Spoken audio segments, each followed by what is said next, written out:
네, 공수처와 관련돼서 본격적인 출범 준비가 이제 좀 시작이 됐습니다. 설립 준비단을 이제 총리실 직속으로 좀 설치를 했어요. 자, 정세균 국무총리도 언급이 있었고요. 또 문재인 대통령도 좀 이 공수처 설치와 관련한 언급이 좀 있었죠. 네, 그렇습니다. 오늘 이제 정세균 총리 그리고 추미애 법무부 장관 그리고 행안부 장관이 이 관련 보고를 직접 문재인 대통령에게 했고요. 예. 그리고 이제 3명이 브리핑을 했습니다. 일단 정세균 국무총리는 이 권력기관 개혁 후속 조치 추진 개혁 이제 브리핑이라고 이제 이름이 명령이 되어 있는데요. 예. 공수처 설립 준비단을 설치를 하고 7월 이 출범을 위해서 준비 작업을 맡게 될 거다라고 설명을 했습니다. 예. 그러면서 검찰과 경찰의 조직 인력 개편 이런 부분들 세밀하게 조정을 해 나가겠다라고 하면서 개혁에 한 걸음 다가가는 모습이었고요. 예. 이 추미애 장관 역시 관련한 얘기를 직접 얘기를 했는데요. 한번 같이 들어보겠습니다. 과거에 검찰의 잘못은 스스로 고쳐내지 못했기 때문에 특히 공수처는 매우 의미가 크다라고 강조를 해주셨습니다. 그것은 잘못 알려진 것이고요. 검찰총장도 이 개혁 입법이 국회에서 통과된 것이고 또 그것이 국민의 뜻을 받은 것이라는 것을 잘 이해하고 있고 그런 생각이 들거든요. 이건 번외의 질문입니다. 네, 양념 같은 질문이시긴 한데, 네. 이 자리에서는 답변 드리기에 적합하지 않은 것 같으니까요. 나중에 차 한잔 하러 오시죠. 네, 공수처 설립 준비와 관련해서 추미애 장관 얘기를 들었습니다. 여러 얘기가 좀 한꺼번에 나왔는데요. 좀 하나씩 정리하겠습니다.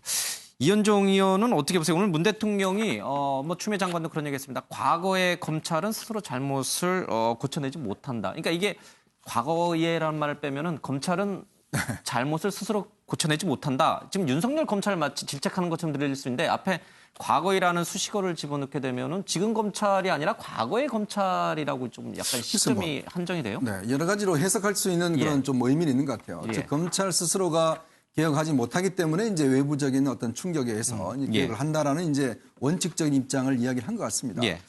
그럼에도 불구하고 이제 검찰 개혁이라는 것이 어떤 면에서 보면 이제 공수처 설치나 던져졌는데 과연 이것이 이제 제대로 될 수 있을 것인가 저는 앞으로 아마 난관이 꽤 있을 것 같습니다. 예. 왜냐하면 당장 지금 일단 지금 이제 20대 국회가 거의 이제 마무리 시점이거든요. 예. 그러면 지금 경찰 개혁안 국정원 개혁안 국정원 여러 이게 가지. 과연 예. 지금 통과될 것인가의 문제가 있는 것이고요. 저는 또 이게 4월 총선 결과에 따라서 사실 좀 많이 달라질 수 있어요. 예. 지금 당장 지금 야당 같은 경우는 일단 만약에 이번 총선에서 의미 있는 의석을 확보할 경우에 공수처 설치나 이런 것들을 다시 제고하겠다라는 지금 입장을 내고 있지 않습니까? 예.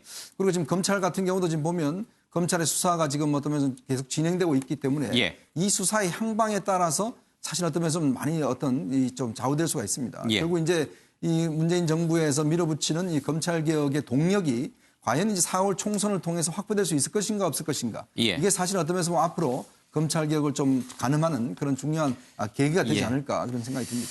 예, 공수처 설치로 인해서 일부에서는 이제 국가의 수사 역량이 좀 약화되는 거 아니냐 이런 우려가 좀 많은데 문재인 대통령도 이런 부분을 좀 지적을 했습니다. 그래서 이제 수사 역량이 약화되지 않도록 잘하는 것도 꼭 필요하다라고 이제 얘기를 좀 했죠.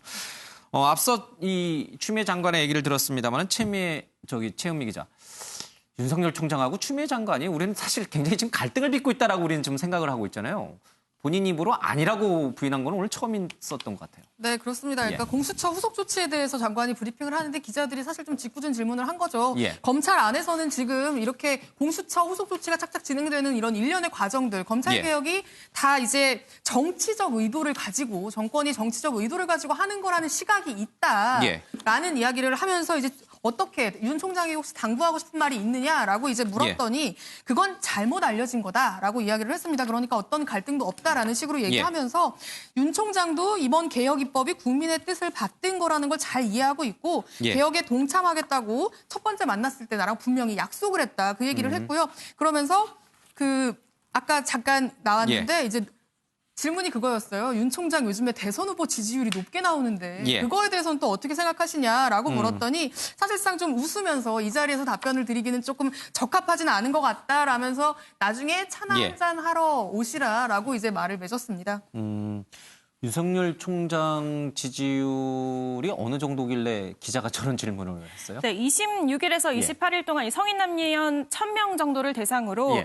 이 대선 후보 선호도 조사를 했는데요. 1위는 당연히 이낙연 후보였고요. 예. 그리고 2위가 10.8%로 윤석열 검찰총장이 2위로 올라섰습니다. 오, 상당히 높네요. 10.8%면. 네, 이게 예. 황교안 대표가 지금 대선 후보, 자유한국당이 강력하게 예. 밀고 있는 대선 후보인데 이 당 대표보다도 높은 수치를 기록한 겁니다. 예. 그래서 이제 검찰 내에서는 아무래도 검찰총장의 이런 차기 대통령 적합도 조사에 후보로 오른 게 굉장히 조금 부담스러운 입장을 직접 보이기도 했는데요. 예. 어쨌든 이제 중도층, 중도 지지층 그리고 또 일부 보수층, 그 윤석열 검찰이 지금 진행하고 있는 수사를 지지하는 예. 보수층의 이 지지를 확실히 받은 결과가 나오고 있습니다.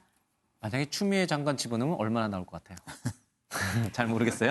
티안 차 한잔 하러 이제 직접 예. 한번 법무부 장관을 예. 보러 가야 되지 않을까 예, 싶습니다. 그 기자도 참 짓궂은 질문을 좀 한 것 같습니다. 이현주 의원님, 네. 뭐 윤석열 총장이 대선에 나오겠습니까마는 굉장히 의미심장해. 저게 황교안 대표의 지지율이 절로 간 거예요? 글쎄요. 일단 예. 뭐 정치라는 게 생물이니까요. 예. 뭐 예측할 수는 없겠죠. 뭐 앞으로 윤 총장이 어떤 행보를 갈지는 뭐 앞으로 아무도 모르는 거 예. 아니겠습니까?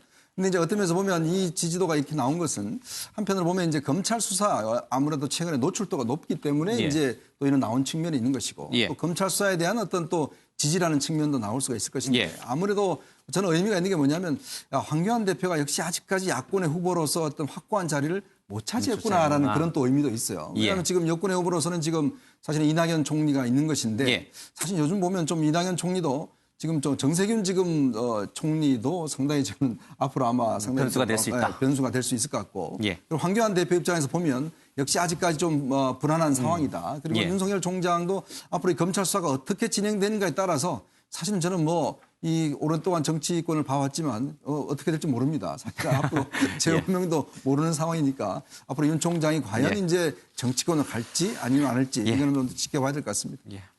정치인이 되는 것, 대통령이 되는 것과 이 검찰총장이 되는 것은 분명히 좀 다른 그렇죠. 맥락이 있어요. 예, 쉽지는 않을 것 같습니다.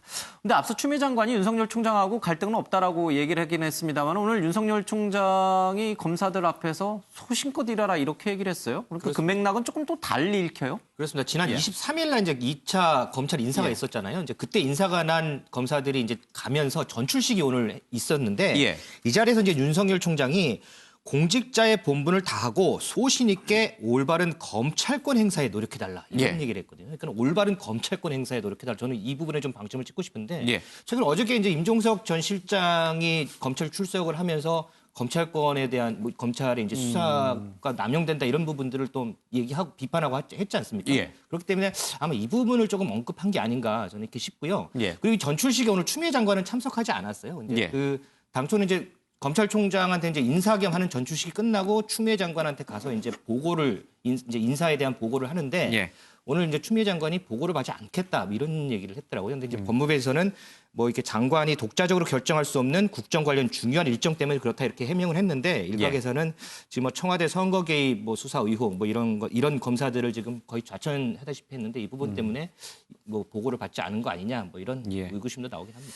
사실 임종석 전 청와대 비서실장 그리고 지금 송철호 울산시장 뭐 문재인 대통령의 멘토라고 불렸던 30년 지기 아닙니까? 네, 그렇죠. 거의 문 대통령의 핵심을 향해서 윤석열 총장이 칼을 들이댄 거란 말이에요. 근데 갈등은 없다고 하니까 참 어떻게 믿어야 될지 모르겠어요. 그래서 뭐 얼마 전에 국회에 나와서 예. 4명을 거역했다라고 예. 굉장히 어떤 강하게 이야기를 했는데 예. 지금은 보면 조금 어떤 면에서 보면 그동안 너무 강하게 이야기한 것이 여론상으로는 상당히 안 좋은 측면도 또 있는 것 같아요. 예. 그렇다면 사실은 어떤 면에서 추미애 장관의 저는 강한 언급이 실제로 검찰 수사를 막으려고 한다는 인상을 줬기 때문에 예. 아마 그동안 보면 사실은 13명 기소한 부분에 대해서 지금 일체 법무부가 반응이 없지 않습니까? 청와대도 마찬가지고. 예. 그런 면에서 본다면 아마 청와대나 법무부가 조금의 메시지 관리를 좀 하는 것 같습니다. 예. 그리고 지금 오늘 저는 추미애 장관 언급도 윤석열 총장과 저렇게 공개적으로 어떤 면에서 보면 대립을 하는 게 결국 손해는 본인이다라는 생각을 하는 것 같아요. 예. 왜냐하면 총장은 총장대로 수사를 하고 있는 거니까 예. 그걸 뭔가 좀 차단하려고 한다는 그런 인상을 주기 때문에 저는 언급을 한 것 같은데 물론 이제 2월 3일부터는 새로운 팀들이 수사를 하게 됩니다. 예. 자, 그러면 과연 그러면 예전에 했던 수사팀과 다른 수사를 할 것인지 아니면 역시 검사는 검사구나라고 해서 수사를 계속 가열차게 할 것인지 그건 아마 상당히 좀 지켜봐야 될 대목이 있는 것 같습니다. 예.